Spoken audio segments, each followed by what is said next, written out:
Hi everyone and welcome back to today's morning report with me, Richard Perry, market analyst at Hantech Markets for Friday the 11th of April. I'm going to move on to sterling dollar now, and cable has actually been not able to really follow on from the strength that the euro dollar has had, and certainly the strength that cable got in the early part of this week has just petered out somewhat, and this is the move higher that we saw in the front end of the week. I'll zoom in slightly here.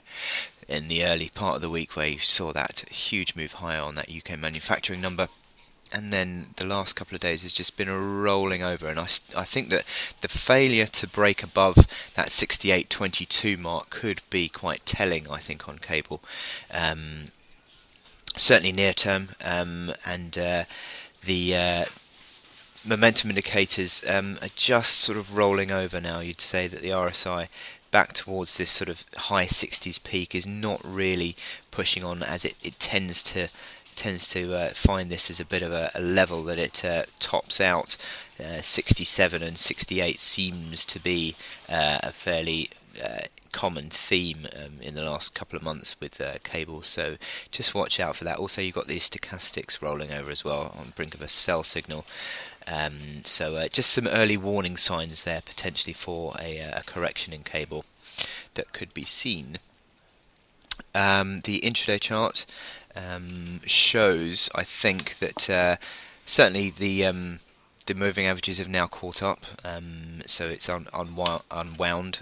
These momentum indicators also, the big bearish divergence that is shown on the RSI and MACD lines is fairly interesting, and certainly now with the indicators fully unwound, it's, I think, a fairly key moment for for whether we're going to get a proper test of that 68.22 mark, because I think if this consolidation continues to move on, I think these momentum indicators could suffer, and the bulls could become quite tired.